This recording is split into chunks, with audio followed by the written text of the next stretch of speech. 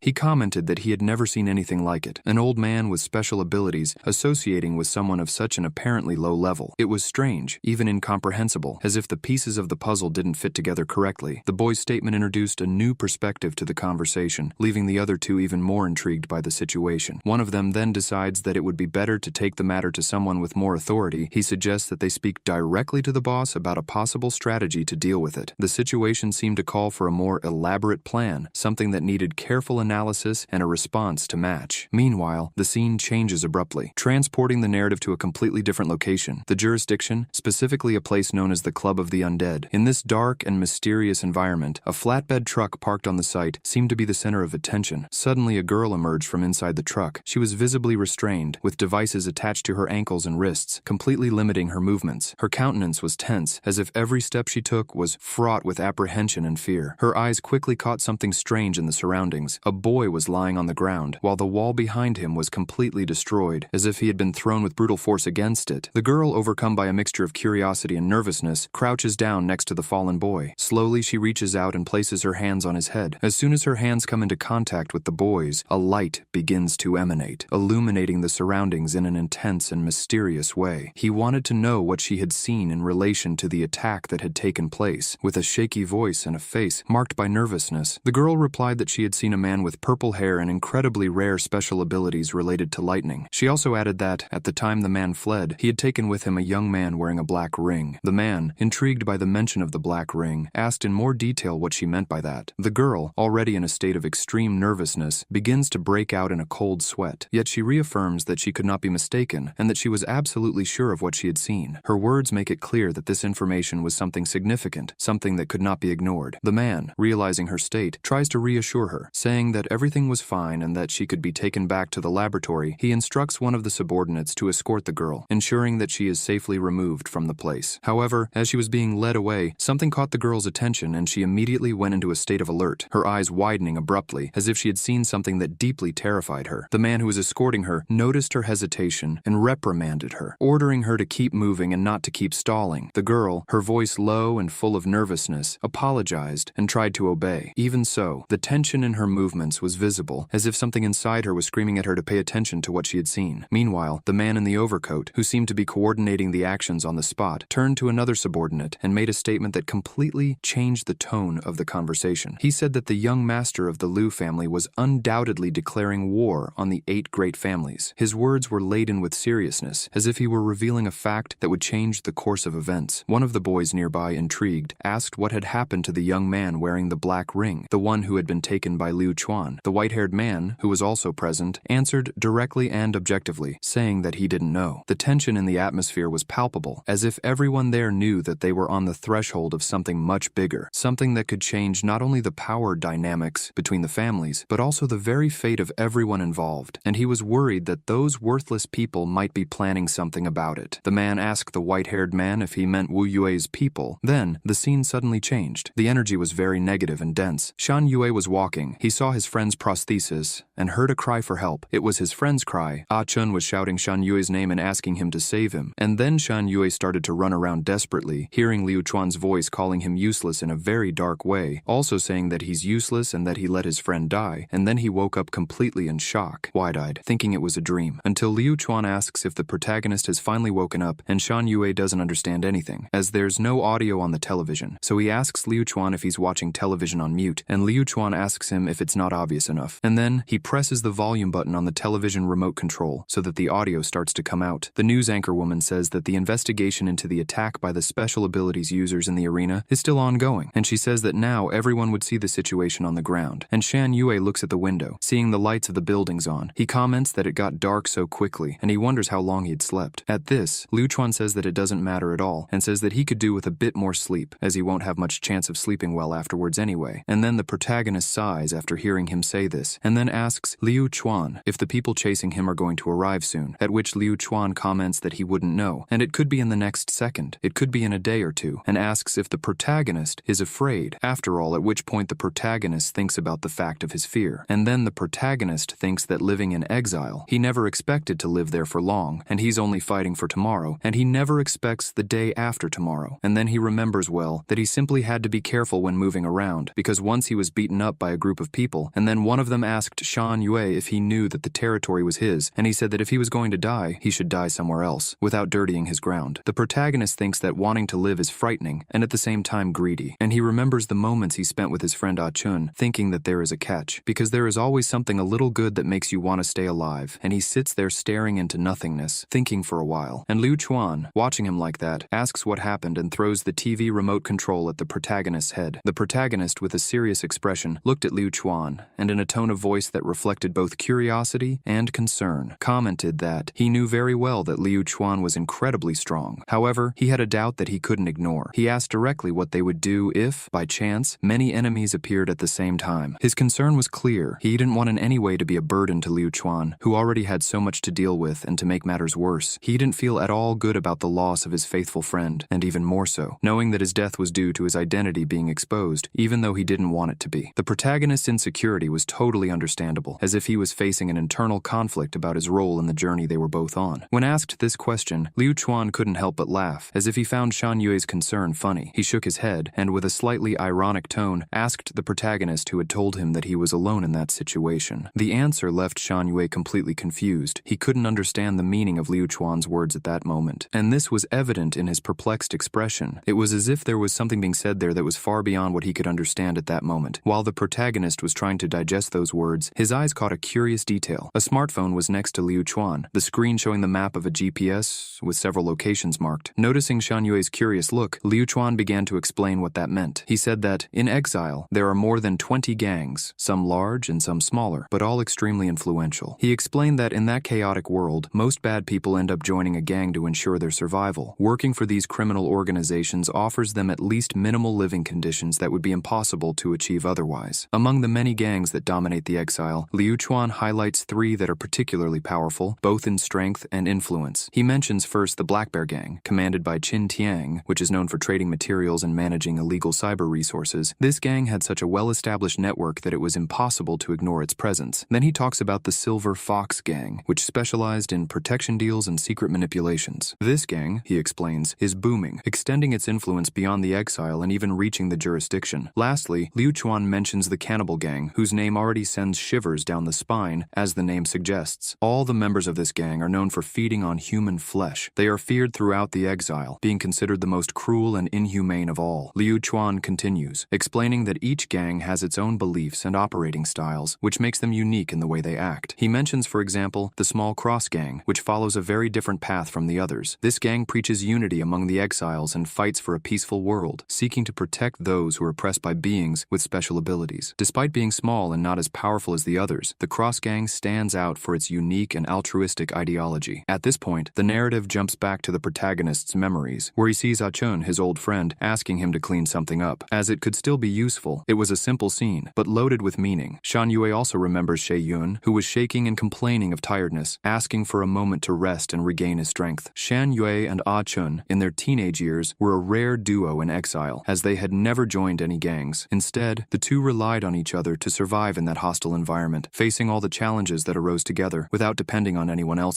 Returning to the present, Liu Chuan reflected aloud, saying that he was really curious about what fate had in store for them. He wonders what choice Shan Yue's allies would make. Liu Chuan raises the possibility that these allies could fulfill a pact made 18 years ago, which involved protecting the protagonist at any cost. However, he also suggests that they could completely ignore the protagonist's life or death, as if it no longer mattered to them. Or, worse still, they could have changed sides, aligning themselves with the Lin, a group that was clearly in opposition to Shan Yue and Liu Chuan. These words leave the protagonist even more confused. He can't understand what Liu Chuan meant by choice, and what was the meaning behind his enigmatic words. Unable to hold back his curiosity, Shan Wei asks Liu Chuan directly what he meant by that. He also asked about the four, mentioning them as if they were Liu Chuan's partners. The protagonist's expression revealed his urgency to understand what was going on, but the answers seemed increasingly distant, shrouded in mystery. And then Liu Chuan explained to the protagonist that at the time, Miss Wu Yue had 6 confidants around her. In addition to his Liu family, there were also the Han, Zhou, Su, Pei, and He families. Miss Wu Yue thought that the ring brought out the worst in people, and she wanted to create a society where people with and without powers lived in harmony. She asks how the inferior ones could have the right to live on the same land as them, and wonders what kind of stupid idea that is. And then the man next to her says that this is the meeting room, and it's not a place for them to vent their frustrations. And then there's a man sitting at the circular table. He's from the Lin family, and he asks Wu Yue. And then the Lin family united several other families from outside the ranking to start a war, and Mrs. Wu Yue foresaw that a crisis was coming. She had summoned all her ancestors, and it was the first time that they had seen the young protagonist. And then she held little Shan Yue, saying that she knows that this request is selfish and dangerous. But she implored everyone not to forget their mission. She said that if they all gave in, the powers would end up destroying the world. And 18 years later, harassment, oppression, contempt for humans on the part of the powerful would be even more cruel and merciless than it is today. Wu Yue, the young protagonist's mother, made it clear that the world inside and outside that wall were completely different. And this is the result of letting the powerful think they are the masters of the place. And today, she was putting the decision in their hands, and she only asked their descendants to save that child when the war starts again. She warns everyone that the young protagonist will go into a deep sleep, but she promises them all that when he wakes up, he will be the guy who will put the whole society in order. And after the defeat in the first war, the control over the ring became even stricter, and Mrs. Wu Yue was captured by the Lin family. And one of the men, who is a subordinate of the Lin family, asks the other what they should do with that old photo. And the other man said that they should burn it, because everything with Wu Yue on it should be burned. The city of the Celestials had changed completely. The 8 great families had their rankings renewed. The Lin family had separated all of Wu Yue's allies, and they watched his every move. And so, in those 18 years, they who had this great mission, even though they saw each other in public, they pretended they didn't know him. They couldn't communicate. They couldn't let the Lin family realize their intention. And at the same time, he thinks, and at the same time wonders that in 18 years, how many still remember this protection plan. He also wonders how many were left. And in this, at the same time, he tries to come to a conclusion, saying that it doesn't matter, because no matter how many come, he can deal with them. The protagonist, in a moment of hesitation and deep introspection, asks Liu Chuan a question full of insecurity, wondering if he had somehow let him down, his voice trembling slightly, revealing the emotional weight behind the question. Liu Chuan, on the other hand, initially doesn't quite understand what Shan Yue is trying to say. He looks at him for a moment, as if assessing the sincerity of his words. After reflecting briefly, Liu Chuan replies in a straightforward tone, admitting that he may have expressed himself in the wrong way. At some point, he explains that he was actually curious to see the child that so many people were talking about, the child who, they said, had the potential to change the world. But when he met Shan Yue, he confessed that he found the boy quite ordinary, which inevitably caused him a slight disappointment. Despite this, Liu Chuan quickly adds a crucial point to the conversation. He tells Shan Yue that even with this initial perception, he doesn't regret for a moment having come to meet him. His words carry an unexpected emotional weight, leaving the young protagonist alert, as if there was something between the lines that he needed to understand. Shan Yue's gratitude shines through in his gaze, and he expresses sincere thanks to Liu Chuan for his presence and for not giving up on him, even if he himself wasn't sure of his worth. To divert the conversation from its emotional intensity, Shan Yue, trying to change the focus and lighten the mood, comments with a shy smile that Liu Chuan might be hungry. Without waiting for an answer, he gets up and decides to get something for Liu Chuan to eat. He opens the door of the place where they were, and with slow steps, heads for a nearby storeroom. However, when he gets there, the pent-up tension seems to finally catch up with him. He leans against the door and slides slowly to the floor, letting out a short sigh. As if unloading the weight of his emotions, he thinks in a low voice, reaffirming to himself that he would no longer tremble, that he needed to find strength in the midst of his confusion and uncertainty. As he sits there on the cold floor, Shan Yue loses himself in his memories. He remembers Liu Chuan's words, which echoed in his mind as a constant reminder that he needed to be more than he believed himself to be. Then another memory emerges, this time of his mother's voice, which always promised everyone that one day when he grew up, he would be the man responsible for putting order into a chaotic society. These words, laden with hope and expectation, come back to him like a mantra, but also like a weight he wasn't sure he could carry. The memories of his childhood come to the surface, one after the other. He remembers a specific day when he was still very small. He was walking alone in the pouring rain, holding a box above his head, clumsily trying to protect himself from the incessant drops. The frustration of that moment was still vivid in his mind. He felt powerless, small in the face of the world that seemed immense and cruel. Another memory comes into his mind, this time more disturbing. He remembers being in a doctor's office, undergoing surgery, the doctor cutting into his belly while he was conscious. The terror of that moment still haunts him. He remembers the chill down his spine and the feeling of absolute vulnerability. The memory makes him wake up abruptly from his reveries. His heart is racing, and he feels the urge to run out of that place as if he could escape from his own thoughts. The images of the past continue to invade him. He relives the moment when number 2, a cruel enemy, hit him with brutal force, throwing him to the ground. Then he clearly visualizes the pile of bodies he saw later, a grotesque scene that the ring's subordinates treated with total indifference, disposing of the bodies in the most inhumane way possible. The sight haunts him, and he feels a sense of deep helplessness, as if the weight of everything he saw was unbearable. Lost in his anguish, Shan Yue begins to speak mentally to his mother, as if seeking comfort in her memory. He admits to himself that he is nowhere near the child everyone expected him to be, the one who was supposed to save the world. He feels incapable, barely able to even defend himself, let alone protect others. But even in the midst of his doubt, he finds a thought of resistance. He knows there is a catch, something that prevents him from giving up completely. Among the painful memories, a disturbing figure stands out, the strange man who, in a moment of confrontation, was making fun of him. He remembers the cruel words that man said, sarcastically asking if Shan Yue was crying and ridiculing his emotions. The man called him inferior trash, mocking his pain at the loss of Achun, a dear friend. The memory of those words ignites a flame of anger in Shan Yue's heart, an anger he couldn't ignore. He feels the heat of emotion burning inside him, a mixture of hatred and determination. Finally, Shan Yue reflects, with a mixture of fear and resolution, on the future that awaits him. He thinks of the many adversaries with extraordinary powers that will surely come after him, each one stronger and more dangerous than the last. He knows that he needs to be prepared, that he needs to find the strength within himself to face whatever comes, but he feels that he doesn't have time to be afraid. He would accept reality. He needed to get stronger and do what he had to do, until something simply interrupted his train of thought. He felt a noise and vibration coming from below, and he quickly rolled over from where he was, and suddenly, fire began to rise from that place. He had left just in time. He was impressed to see that there was fire there, and then Liu Chuan commented that she was there, that flaming star Pei, and it seemed that she had become an enemy. The protagonist simply dodges all the fire that was heading towards him, and at that, he thinks that clearly, that fire is heading towards him, and at the same time, he wonders if that person was doing it. After all, he manages to locate him very quickly, and he hasn't even seen that person's face yet, and at that, he thinks, and at the same time wonders if it is a tracer fire that locates the smell, and at that moment, he hides behind a shelf full of boxes, and then he realized something, that fire could simply split, and so, he thought that he should hold on until Liu Chua could do something, but at the same moment, he refused for himself, because he didn't want to be solely dependent on the protection of others, because that always happens, and he is always lost, and so he started to face those flames. When several flames were going to attack him, he thought that he had had enough of that, and the fire was following him, and so, he had to make sure that it didn't smell him, and he also thought that he just needed to shut out its smell, take a quick moment and find the source of the fire, then he could catch whoever was controlling the fire, and so he should do that, and he began to encourage himself to do so, and then, seeing the flames approaching him, he became wide-eyed and remembered something. Ah-chun really was right, because running away wasn't going to make him win, and then he was hit by the flames with everything, calling out to the person who was throwing the fire at him. The explosion had been huge, and there was a girl outside, and she was thinking, and at the same time wondering if the smell had disappeared, until she looked away, because something caught her eye, and it was the protagonist, saying that he had found her. And then he goes over to her, still with a lot of smoke coming out of him, because a Shan Yue barbecue almost comes out, and as he falls into a heroic pose next to her, he thinks, and at the same time wonders what he should do now, because he hadn't thought about what he should do after that. And then the girl, with a smile on her face, approaches him and tells him to take this one. At that moment, Liu Chuan was sitting on the sofa, laughing a lot, and at that, the protagonist was sweating profusely. He thought he couldn't take it anymore, but now, he couldn't fall in front of her, and at that, he thought he had just been recognized. But suddenly, Liu Chuan appeared, grabbing the protagonist by the collar of his shirt, and Shan Yue thanked him for it.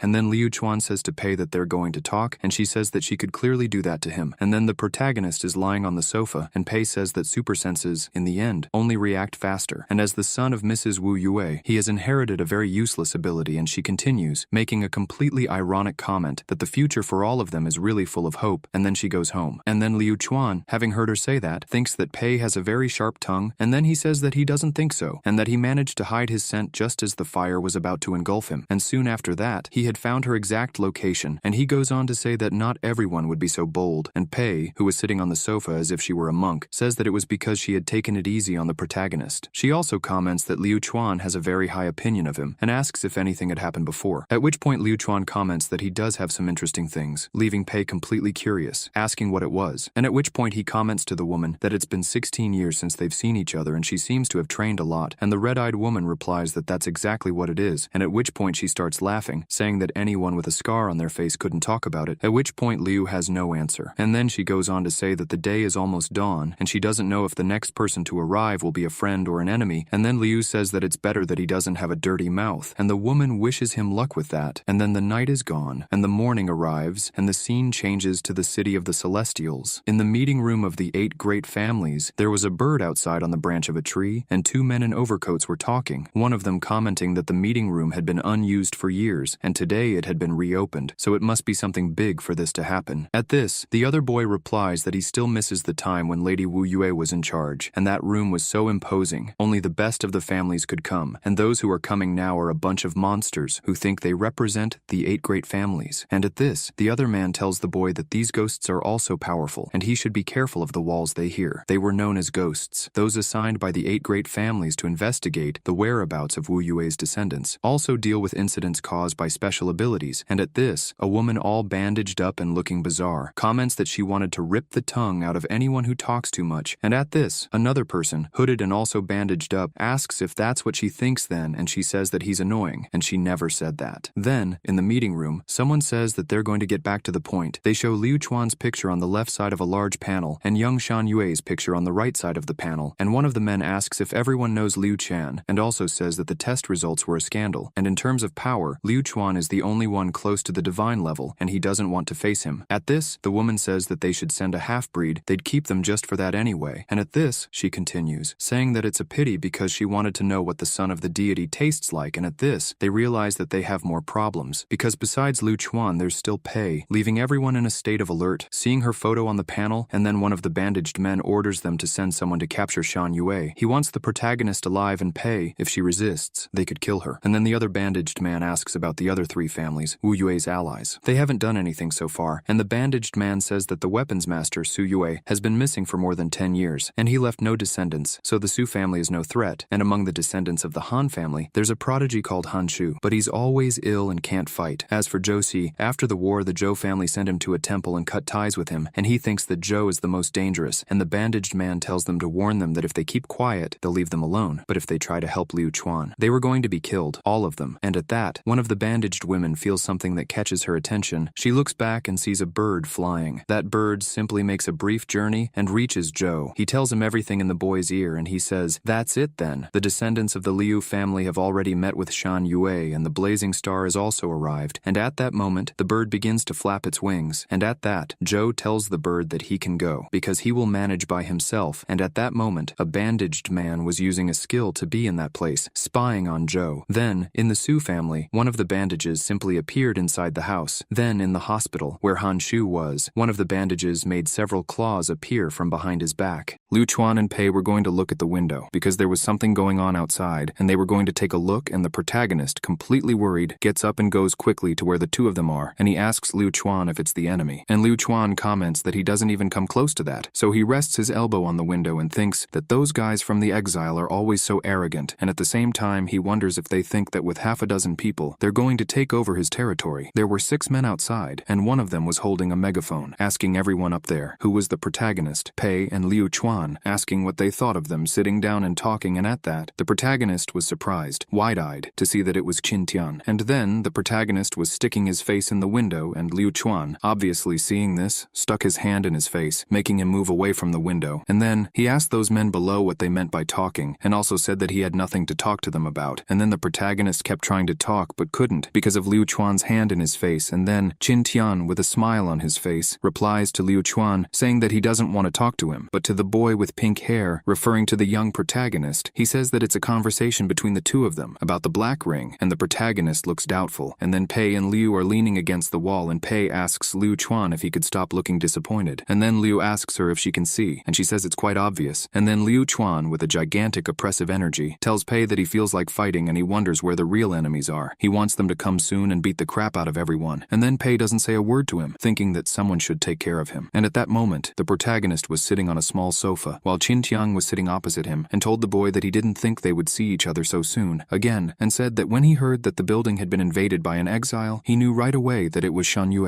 And at that, the protagonist apologized to Qintiang, calling him uncle, and saying that he hadn't meant to steal his territory. At this, Qintiang answers the protagonist. In an attempt to reassure him, he says that it doesn't matter. He didn't come there for this, and he just wanted to know why the High Council was looking for the protagonist. And at this, a little reluctantly, the protagonist answers him, saying that Qintiang wouldn't believe it, and Qin doesn't understand very well, remaining in a tone of doubt. And at this, the scene changes to the men who were with Qintiang. Outside, some were sitting playing cards, and another was sitting a little way away, and he commented that he didn't know Qintiang was talking so much, and his stomach was rumbling a lot at that moment. And then the man leaning against the wall commented to the guy that all he was thinking about was eating, and he said that Tiang hadn't complained, and so he should shut up. And then one of the guys who was playing commented that the boss didn't lighten up either, making Tian go back and forth between the territories. At that, the other guy who was playing the faces shouts out that maximum sequence, and at that, the scene goes back to where Qin Tian and the protagonist were talking. Qin Tian says that in short, the protagonist is a descendant of Lady Wu Yue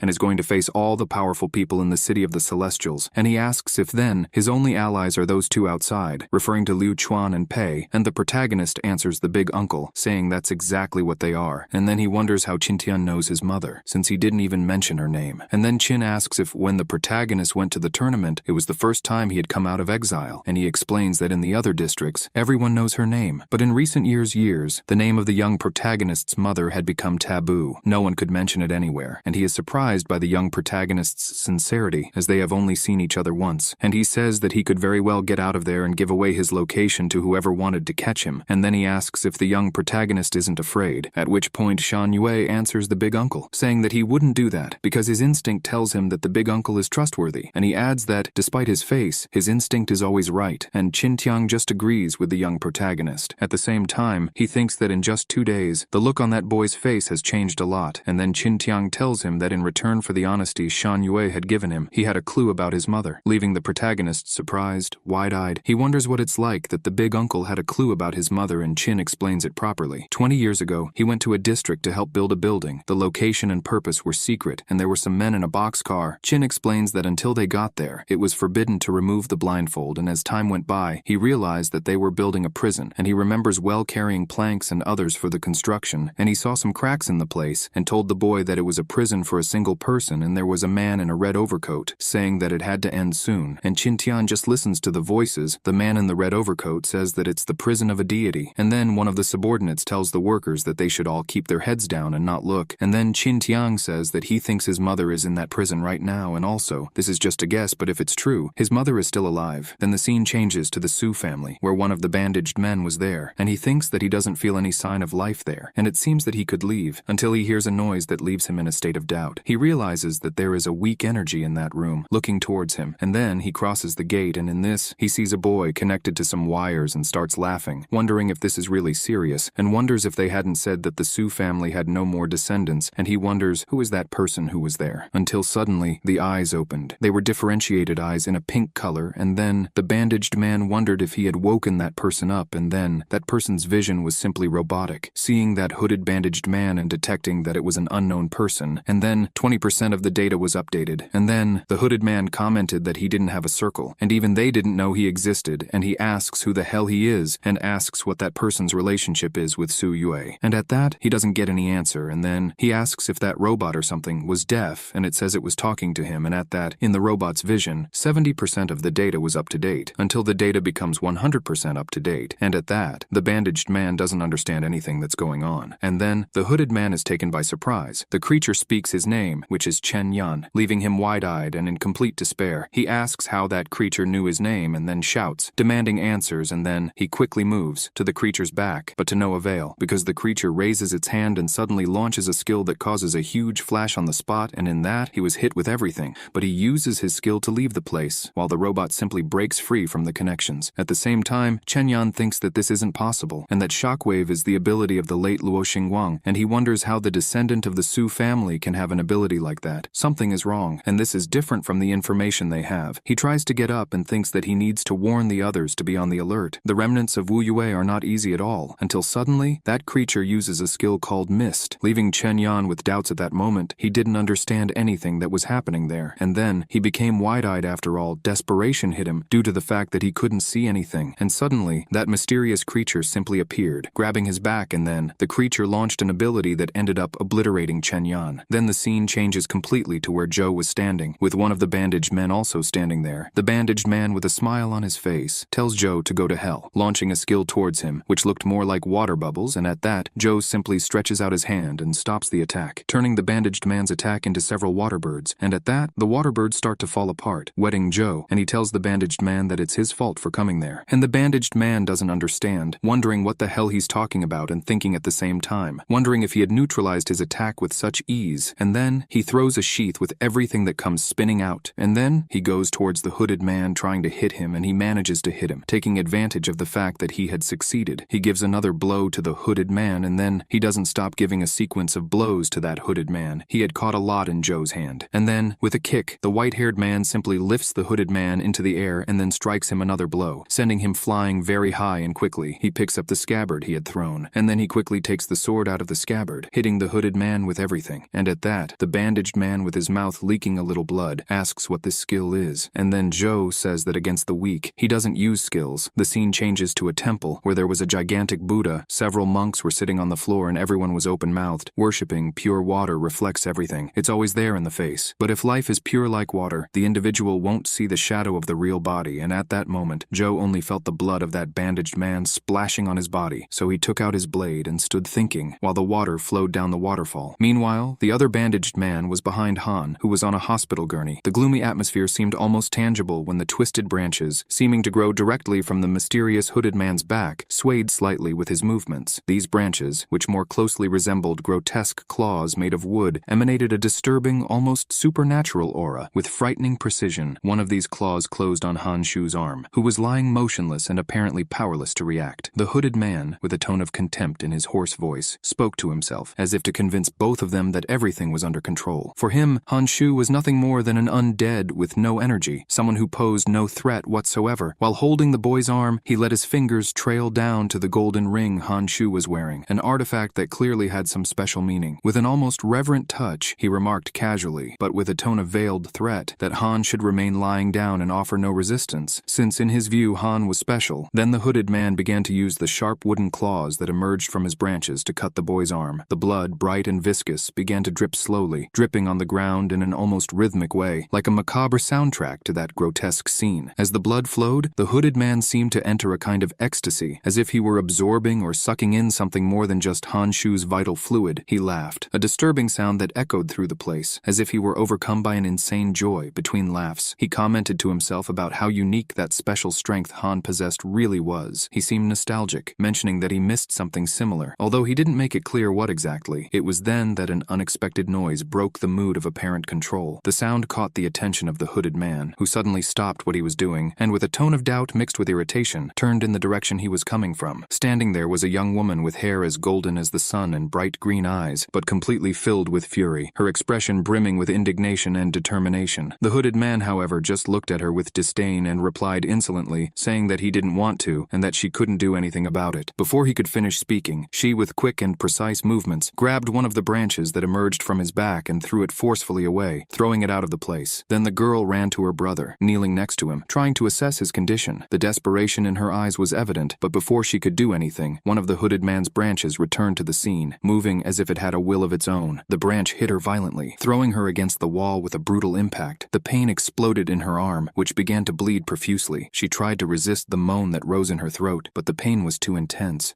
Through clenched teeth, she admitted that it hurt a lot as she struggled to pull herself together. Before she could react, she saw the hooded man use another of his wooden claws to grab Han Shu again. This time, he wrapped the boy tightly, as if he were trapping him, and began to drag him away. The girl's desperation reached a new level. She screamed with all her might, calling for her brother, begging the hooded man to stop, but he didn't listen. Determined not to let him get away, she ran to a nearby window and, without a second thought, jumped out, shouting in an authoritative tone for him to stop immediately. Her mother was standing there, looking at her, and at this, the girl and Han Shu's mother calmly addressed the hooded man sarcastically, commenting that when a ghost comes to visit a house, it should at least have the decency to warn him beforehand, so that the door could be opened. With unsurpassed coldness, she asked why he had to be so clumsy in his approach. The hooded man, clearly irritated, replied with contempt, contempt, ordering her to stop pretending in front of him. He called the boy's mother and the girl a mere puppy of Wu Yue's. His words were impregnated with venom. The girl's mother remained silent, calmly listening to the provocations. His expression was unfathomable, as if he was pondering something important, but the hooded man didn't seem willing to stop. He continued, saying that she should know very well what the Liu family was doing at that moment, and that, in fact, he had come there just to warn her about it. He asks her if she would like to live, because if she wants to live, she shouldn't interfere, and he also informs her that they're going to get Wu Wei's descendants, squeezing Han Shu tightly, and at that moment, that blonde woman with her green eyes shining tells that bandaged man that she doesn't care about other people's children, and orders that bandaged man to let her son go. And at that, the bandaged man says that in fact, her son is nothing more than an undead, nothing more than that, and then he suddenly throws Han Shu up, as if he were a mere disposable cup, and tells his mother that if she managed to catch him, he would simply give her back her son, and at that the girl, seeing that bandaged man doing that to her brother, goes into a state of alert, while the mother of the two screams for her son, and then quickly the girl takes a giant leap to catch her brother, and at that, the bandaged man with a smile on his face leaves the scene at that moment. The mother, watching her children there, tells the subordinate that she doesn't have to chase after the bandaged man, and that first they should take Han Shu back to his room, and then they say that everything is fine, and then the subordinate tells the boy's sister that he will take care of her injuries, and then the boy's sister asks her mother if she meant it at that moment, saying that she doesn't care about other people's children, and asks if maybe the Han family would just watch. She didn't seem that happy about it. And then, in an act of desperation, she tells her mother that her brother had said that powers exist to make the world better, and she doesn't really understand that, but now everything is so horrible for her, and that ugly guy had hurt her brother, and she asks why her mother was so nice to that man, and at that, Han Shu's and that girl's mother simply falls silent for a moment, and the girl couldn't understand why, until the subordinate asked the girl, calling her miss, that they should go soon, and that she should be careful of the gossips, and at that, the girl with a bruised and bleeding shoulder said that she had understood, and then, she said to herself that she was going to do this for her brother, and then, her mother says that in the fight just now, the girl had made two mistakes. Looking up, she says that the first was to turn her attention away before confirming that the enemy was dead, and he ended up hurting her for that, and second, when it came to teaching someone, she hadn't made the right judgment at the time. At this, the girl, a little crestfallen and looking away, asks her mother if it matters, and at this, her mother replies yes, saying that this is her answer, and then the scene changes to where the protagonist was with Qintian, and at this, he calls him uncle, and asks if he can write down exactly what that room he had said earlier looked like, and at this, Qintian asks the young man if he meant the captivity of the god, and the protagonist answers him, saying that that's exactly what it is, and Qintian answers him, saying that the room looked just like a cage, some pillars around a sleeping capsule, underneath it there was a pool and the liquid in the pool looked like lava. He remembers the smell very well, it was stinky and made him sick, and the young protagonist gets a bit strange and then he calls for Shan Yue. At that moment, the protagonist was completely absorbed in his own thoughts, his head lowered as he reflected deeply on Qintian's words, the weight of that man's words echoing in his mind, making the environment in which he found himself even more oppressive and incomprehensible. Qintian had spoken about the room he was in, describing it in a way that made the whole place seem more like a prison than a simple space. He mentioned the pillars around a sleeping capsule, which seemed to be a kind of cell, something that resembled a cage. Below the capsule, there was a pool whose liquid resembled boiling lava. At the thought of this, the protagonist's eyes widened. The idea of being trapped in such a sinister and inhospitable place caused him a feeling of deep distress. While he stood still, his mind racing, trying to process all that information, a voice suddenly brought him out of his thoughts. The voice asked him straight out what he was going to do. The protagonist was confused by the question, and for a brief moment couldn't understand what was happening around him. Unsure of what to answer, he raised his head, trying to focus his vision on something, and it was then that he saw a figure in front of him, his eyes fixed on it, and for a moment he believed he was seeing his mother. The woman in front of him was smiling, but the smile was dark, filled with a disturbing tension, and with a voice that exuded an aura of evil, she asked him to hand over the body to her. The protagonist, with a visceral shock, quickly replied firmly, denying that the woman was his mother. But the woman, with an even more menacing smile, spoke back, confirming that that was exactly what he was saying. She wasn't his mother, and in fact she was revealing herself in an even stranger and more disturbing way. She was a dark version of himself, a manifestation of what he feared he was, but still couldn't fully understand. The woman, now with dark eyes, held a pistol in her hands, pointing it directly at the protagonist. The sound of the shot was like thunder in the air, and before he could react, the bullet hit his head. He fell to the ground, his vision instantly fading, and the scene became a chaos of incomprehension. The impact of the event was so surreal that Qintian, who had witnessed everything from afar, screamed, completely stunned, unable to understand what had just happened. It was as if two Shan Yue were coexisting inside a single body, a strange and terrifying duality that he didn't know how to deal with. Suddenly, Qintian got up and ran to the door. He opened it in a hurry, and with a serious expression, called out to Pei and Liu Chuan, ordering them to enter quickly. He referred to the protagonist, whom he called the pink-haired boy, saying that something was very strange with him, that he didn't look the same anymore. Pei and Liu Chuan, worried and confused. Pei, with a tense expression, approached the protagonist's body and almost desperately began rocking him from side to side, calling out to him as if hoping he would return to reality, as if his action could somehow bring Shan Yue back to his normal state. However, what she didn't know was that the dark version of Shan Yue, the one who seemed to have emerged from the depths of his own soul, kept pestering him. The dark Shan Yue, with cold, empty eyes, held the other Shan Yue's arm tightly as if preventing him from reacting, from fighting against what was overpowering him, at which point the dark version of Shan Yue, with menacing authority, ordered the other Shan Yue to hand over his body to her. The protagonist, already completely overwhelmed by this unbearable pressure, began to feel something strange take over his body. It was as if his strength was being drained, as if he was no longer able to control anything around him. He felt weak, unable to move, and suddenly his legs failed him. As he remained there, kneeling, a feeling of oppression took hold of his chest, and he wondered in despair what was happening, what this pressure was. He couldn't understand how his body, which had always been his own tool, now no longer responded to his commands. The dark Shan Yue, in an agile and precise movement, crouched down until he was at his brother's level. Approaching his ear with a cruel smile on his face, he whispered words that seemed to cut like sharp blades, asking him if he didn't remember what had happened, what he himself had done. The sound of those words resonated in the protagonist's mind, bringing back painful and striking memories. The dark version of Shan Yue reminded him that he, the real Shan Yue, had been the first to call out to him when his friend Ah Chun had died miserably without him being able to do anything about it, when fate had pushed him to face an enemy he couldn't beat. It was he, Shan Yue himself, who had had to do the dirty work, the work that no one else would dare to do. These words invaded the protagonist's mind like a poison, making him question what was really going on inside him, who he really was, and how far his own darkness could take him. He told Shan Yue that he had taken the place of his cowardly and fearful self, and in the next war, only he would be able to win, and then he holds out his hand, telling his other self to give him the body, because he wouldn't let anyone down, and Shan Yue gets very angry hearing him say that. And then he thinks that in the face of his other self's power, he couldn't even speak. And then the somber Shan Yue again tells Shan Yue to walk right over and tell him that he wants to give him the body, calling him a coward. Just then, the door starts to slam and Shan Yue, with different eyes, says that there seemed to be a lot of people interrupting the little conversation they were having, and the protagonist opens his eyes, a little dizzy, and Liu Chuan says that he had said that he likes his electricity more than flames, and Pei tells Liu to make sure he doesn't get dizzy from his electricity before he speaks. At that moment, Qin Tiang sees that he's opened his eyes, and then calls Shan Yue and asks if he's all right, and if he can hear them, at which point the protagonist hears a voice in his subconscious telling him that they're going to meet again soon, at which point he's startled and grabs Liu Chuan's hand, who doesn't understand a thing, not just him but Pei and the big uncle too. Then Shan Yue called Liu Chuan's name, and he asked the protagonist what had happened, and the protagonist bravely asked the boy to fight him, and Liu Chuan was a little worried, wondering if he had overdone it, because the two skill users kept trying to wake him up with their skills. Pei used her flames and Liu Chuan kept electrocuting the poor protagonist, and at that moment, Pei kept checking the protagonist, touching his skin and saying that his temperature was normal, and then the protagonist, seeing them treating him like that, said that he was normal. And then the protagonist says that he needs powers, because only by fighting can he activate his powers, and then he asks Liu Chuan to please fight with him, and then everyone falls silent, causing the poor guy a certain amount of embarrassment. And then, Pei and Liu Chuan get together and start laughing. Pei says it's an absurd audacity, and Liu says it's ridiculous, an insult to him, and they go to a corner in the wall to whisper. Pei says there's a catch. Training with him wouldn't be bad. At least he would understand the cruel reality, but the enemy is coming and she asks him to be careful and not to spend too much energy. And Liu Chuan asks her what she means by spending energy, and asks if she was really talking about him, because there was no way he could waste his energy on the boy, because he's so weak that he won't even start to warm up, and the fight will already be over. The two of them were underestimating Wu Yue's son, and the protagonist caught Pei and Liu's attention, saying that he was listening to everything. Qin Tiang, with an enigmatic tone and a slight smile on his lips, caught the attention of the three people present. His voice, laden with a mixture of mystery and challenge, left an atmosphere of doubt in the air. He looked at them penetratingly, as if he were evaluating each one, before finally breaking the silence, saying that he knew a perfect place for a fight. His words were enough to attract everyone's curiosity, and without question, they followed him. The destination was a vast and gloomy place, full of irregularly arranged containers, creating a claustrophobic and at the same time intriguing scenario, like a metallic labyrinth. When they arrived, Pei, the blue-haired woman, carefully observed the place, her eyes shining with a mixture of caution and interest. She seemed to measure every corner of the improvised battlefield, perhaps looking for strategic points or analyzing possible exits. Meanwhile, she did not fail to turn her attention to the young protagonist, issuing him a warning with a tone of concerned disgust. disguised as irony, she told him to be careful, her words sounding almost like a warning, and she continued,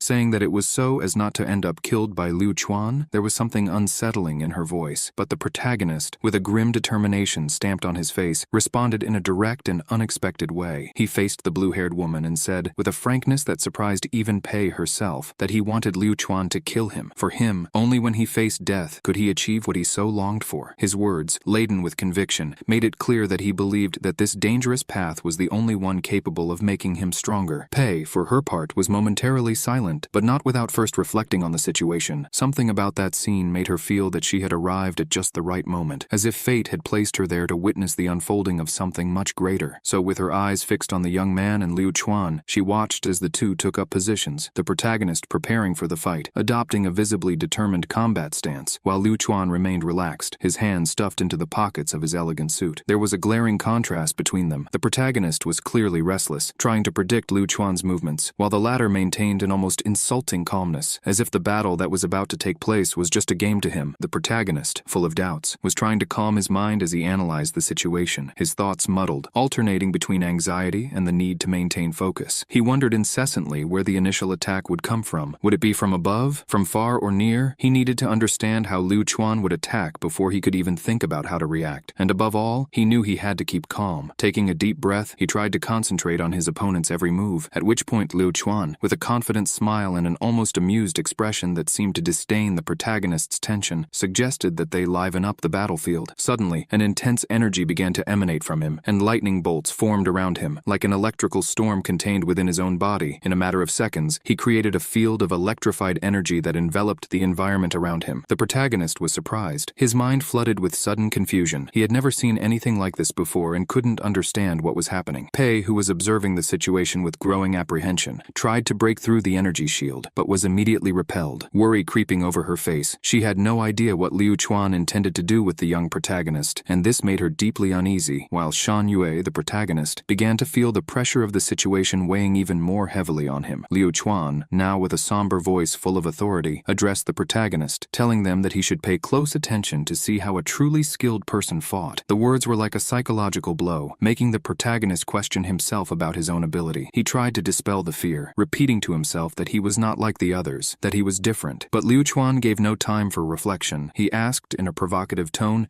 if the young man was ready to lose a layer of skin. Suddenly, in the blink of an eye, Liu Chuan moved. The protagonist's eyes widened, completely unable to follow his opponent's movement. He wondered, in a mixture of shock and disbelief, when it was that Liu Chuan had moved, while he was still immersed in his confused thoughts. The attack came. It was fast and devastating. Before he could react, he was hit full force. Pain and surprise hit him at the same time, and he could only think that Liu Chuan's movements were at a level that he simply couldn't keep up with. And at that, he also thinks that Liu Chuan even used only one hand against him at that moment. The purple-haired boy with the gold ring starts walking towards him with a smile on his face. He seems to be having a lot of fun at that moment, and then he says with a somber tone in his voice that the protagonist should hold on, because he hasn't even warmed up, and then Pei simply throws her skill at that shield, but it has no effect. Qintiang tells her that he's seen a lot of powers, but a scary guy like Liu Chuan is the first time, and Pei doesn't disagree with the big uncle's statement, and she says that she doesn't disagree because Liu Chuan is the closest thing to a god, and the scene suddenly changes to 16 years ago, the day of the placement test. Pei was a girl with 2 guards by her side. Suddenly, purple rays were emanating from everywhere, leaving the people in the room at a loss to understand, and they began to fall over. They couldn't stand it. They wondered whose power it was, and a young man asked what pressure was coming from that room. They were testing Liu Chuan's level at that moment, and they wondered what was going on, and if it wasn't a god level, and everyone was in shock, as not even Liu Chuan's ring could measure the result. And then, everyone sat still waiting patiently for the result, and then they saw that it was the golden ring, and everyone couldn't believe it. They even thought it was good because if it really was a god level, the Lin family would be ruined, until suddenly the gate started to open, and then young Liu Chuan came out. Full of purple rays around his body, he was full of determination.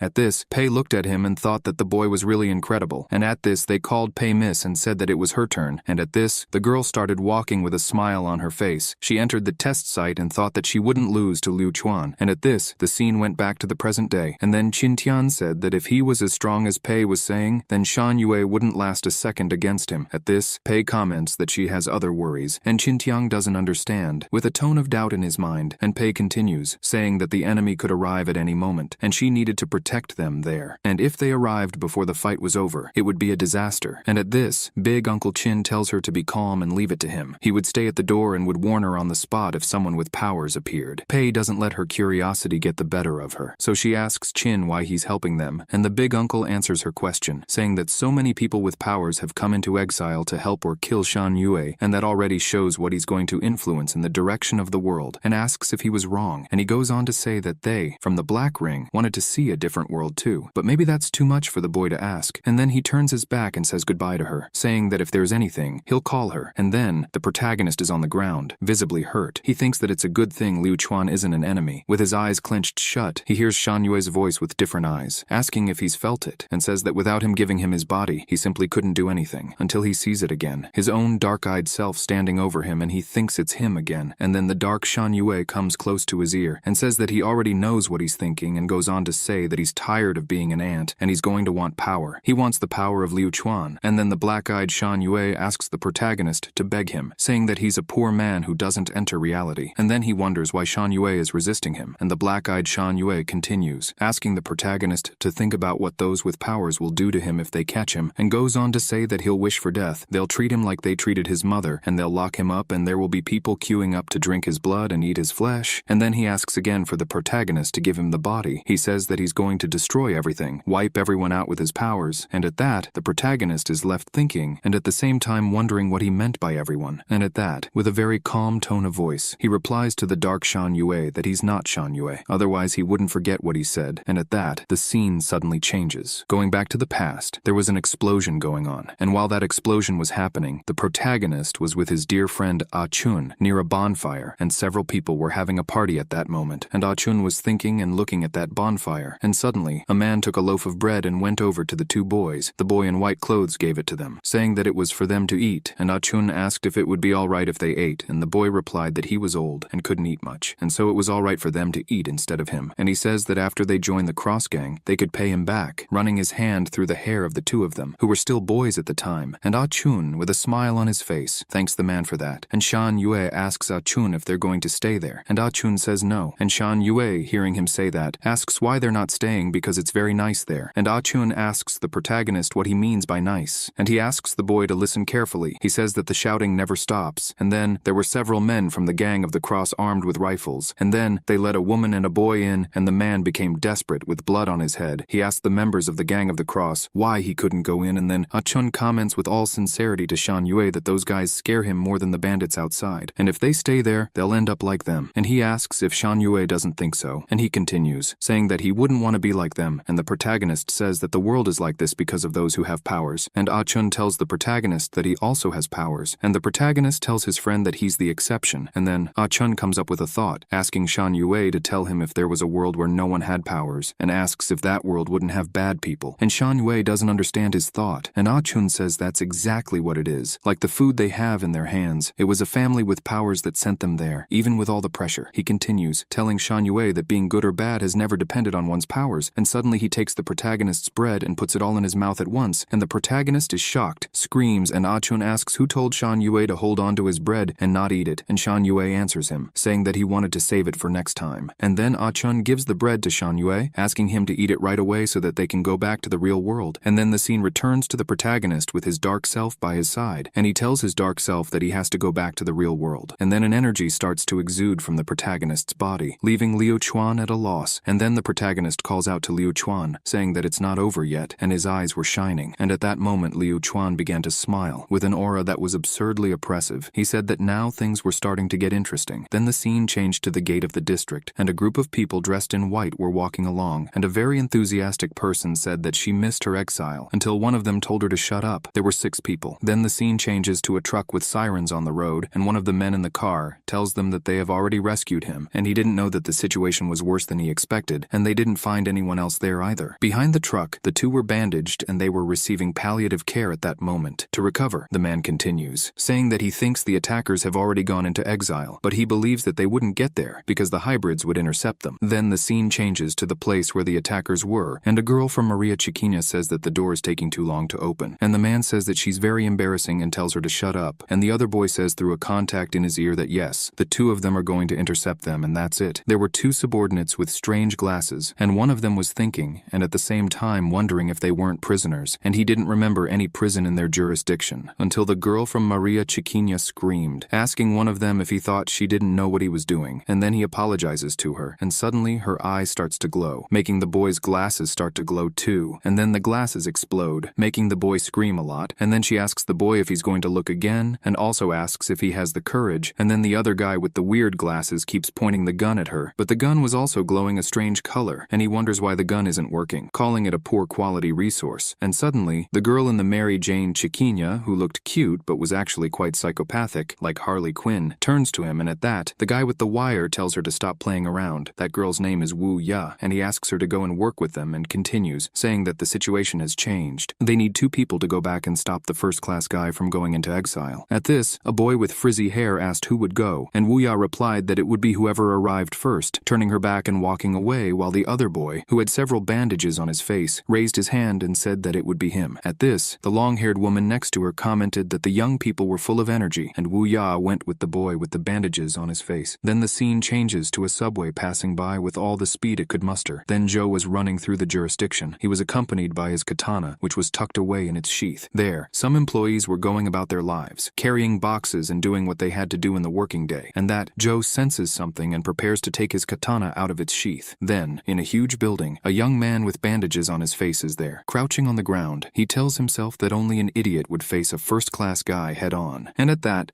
he said to himself that they had just died, and then he wondered about the possible death they could suffer, and he thought that it was just a matter of being a little late, killing a criminal, and if they were quick, it wouldn't be his problem. And at that moment, he scribbled a drawing on the floor with a chalk, and he thought it was ready. The drawing was a kind of runic explosion, and suddenly, an explosion happens, wreaking havoc in that building, and at that, Joe thinks and at the same time wonders if it's coming from underground, and at that, one of the employees asks the others if they felt it, and wonders if it didn't feel like an earthquake, until they realize that it wasn't an earthquake. They all fly up and start falling down, along with all the work they were doing. The building was moving. It wasn't an earthquake, and at that, Joe keeps thinking that it's not on that side, until he looks at the subway on the other side, and thinks that it's not on that side either, when suddenly, he just jumps up and destroys everything in front of him, and inside a building, he wonders if they were trying to arrest him. He said that he wouldn't waste his time playing hide and seek with his enemy, and then he started to climb up, jumping from all sides of those buildings, and then the guy with the bandages thought that he couldn't get lost, and then Joe felt something coming, and so he tried to dodge it, and then he started to descend cautiously until he saw another attack. The guy with the bandages on his face was doing a kind of voodoo, but using drawings, and he keeps attacking Joe and manages to dodge all the attacks until he ends up on the ground, and at that, he thinks he's back at the beginning. Then the scene changes to a bridge. The pseudo-robot that had attacked that bandaged man earlier is flying in the air, with boots on and the panel showing him that the energy core in his leg isn't working properly, and he should land immediately before things get any worse. It was that Maria Chiquinha girl who was making his boots work incorrectly, and the robot immediately stops and sees her on the ground, waving at him, and then, with an oppressive voice, she tells the robot to get down immediately, and suddenly, he starts to get down and doesn't understand anything. And then, the scene changes to Pei thanking Qintiang and asking him to find a place to hide and tells him to relax. He doesn't have to come back to help her, and Pei doesn't seem very happy in this situation. She takes out a hanfu of hair and says that she hates looking down on others. And then, she says she's talking to them and the people are looking at her, smiling. Of the 6, 4 were there and with a smile on their faces. Pei asks who wanted to die first, and also asks if they really all wanted to come at once, because she'd be up for anything. And then the woman with the long purple hair starts laughing, saying that Pei has quite a big mouth. And at that moment, Pei thinks that they need to buy time for Shan Yue's powers to awaken. She believes that even if it works out, Shan Yue will probably have psychic powers just like his mother, and the weaknesses of these powers are very obvious. And when it comes to a real fight, she also thinks that, by the way, they're all black rings, and the boy with the frizzy hair comments that he's been away for so many years and everything there is worse than he remembered, and the boy next to him replies that it's always been that way. Then the woman with the long purple hair tells them to stop talking about the exile with such nostalgia, as it brings back horrible memories for her, and Pei thinks that it seems that her father was right. Then the scene changes to 14 years ago in the Pei family. Pei is walking and thinking about the 98 victories and 100 fights, and she thinks that she needs to increase the difficulty of the simulated training, until she sees the illuminated part under the door and she wonders if the light is still on, and then she knocks on the door, telling her father that it's her, and then her father asks Xingguo to come in, and then she goes in and gets him some tea. He says that she's still growing up and can't train non-stop, and tells her to balance it out and asks if she's understood, and then Pei answers her father, saying that she's young and recovers quickly. He should stop turning in at night. She doesn't want to lose her father so soon, and the man starts laughing, telling his daughter that her tongue is sharp, and the girl says that the tea has to be hot, and that she always leaves it for him on the table, and it ends up getting cold, and her father says that he understands what she means, and the girl looks at some papers on the table. And while her father is drinking his tea, she wonders where they hid Miss Wu Yue. And then her father says that he too would like to know, and to be there drinking the hot tea that his daughter served him. It's a happiness that he exchanged for Wu Yue's freedom. And then Pei doesn't say anything, and then her father asks her to take a look at it, and then he shows it to her and asks her if she recognizes the symbol of that car. And then the girl says that it's the exclusive transport car of the Celestial City, but those images seem to have been taken in exile. And then her father answers her, saying that's exactly what it is. They were intercepted in exile. And he goes on to explain that the 8 great families have been very agitated lately, and they've been capturing black rings non-stop. And in 2 weeks, they've taken more than 1,000 people, and Pei is completely shocked by her father saying that. She wonders how it could happen. There were so many people, and she asks his father what they want to do with these children. And then he shows several recordings from security cameras, and the boy says that he has thought of several possibilities, and they all point to one thing. They are using them to confront Pei's generation. And then the scene switches completely to the present, with the spiky-haired boy saying that it is extremely rude, and asks them not to keep their target waiting. And then the guy standing up asks who changed the subject first, and then he kicks the spiky-haired guy right in the back, since he was sitting on the edge. And then the woman with the long purple hair thinks that's the only one who has the guts to mess with the boss, and the spiky-haired guy thinks that hurts a lot. And then the guy standing up tells them to leave it to him, and then the purple-haired woman says that if Yao Guang comes in, it would be cowardly, and she didn't want to see a beautiful woman get hurt, so she quickly went down to face Pei and said that she was different, and with a smile on her face, she told Pei that she was going to kill her in a very beautiful way. And Pei, with an absurd calm, told her to try her luck, and Yao Guang said that Liu Chuan and their target must be inside that barrier, and the spiky-haired boy said that Yao was a coward. At this, Yao Guang asks if they wouldn't go and destroy everything in their path, and the spiky-haired boy comments to Yao Guang that when Xiamei smashes Pei Xingwo, they'll leave naturally, and he makes it clear that Shan Yue stays for Liu Yao Guang, and he only wanted Liu Chuan because he wanted to see if the man closest to being a god is really strong, as they say, or if they've eaten a god who's stronger. And Yao Guang, hearing him say that, doesn't say anything until then, and at that moment, inside the barrier, the protagonist is standing, with a different aura, and he thinks that he's almost been possessed again by that guy who looks like him, but thanks to him, he can now see everything clearly. His eyes are shining, and then Liu Chuan asks the protagonist what that look is, and then the protagonist thinks he's going to give his other self a name and says he's going to call him Little Black Man, until suddenly, he starts slapping himself a lot, leaving Liu Chuan not understanding anything. And then, he asks what the young protagonist was doing because it's not every day that you see a person suddenly slapping themselves, and then, the protagonist doesn't answer Liu Chuan. And at the same time, he thinks that it seems that the black-eyed Shan Yue didn't like the name he had thought of, and at that, he calls Liu Chuan, saying that he will help Liu Chuan block every blow, and at the same time, he thinks just like he saw, normally with his ability, he wouldn't be able to dodge Liu Chuan's attacks, but knowing where he's going to strike is another story. And then he speaks in his own mind, calling the black-eyed Shan Yue a little nigger, and says that in fact he's wrong. He says it's just a little ant. But let's not forget that if it wasn't for his 18-year-old efforts, he wouldn't even be there. Survival is up to him, and the little black man wouldn't be able to take it, and he makes it clear to his other self that he shouldn't appear out of nowhere, and simply belittle him. And this is the first time that someone other than Ah Chun, and suddenly he gets kicked by Liu Chuan, and he continues, saying in his mind to the little black man that it's not for the little black man, but for him. And then he manages to recover from the kick he got from Liu Chuan, and he thinks he's blocked all of Liu Chuan's attacks, and Liu Chuan comments to the protagonist that his eyes look strange, and the protagonist, speaking in his own mind, asks the little black man to stay in his corner and watch, because he'll grow up and the little black man will see, and he tries to attack Liu Chuan,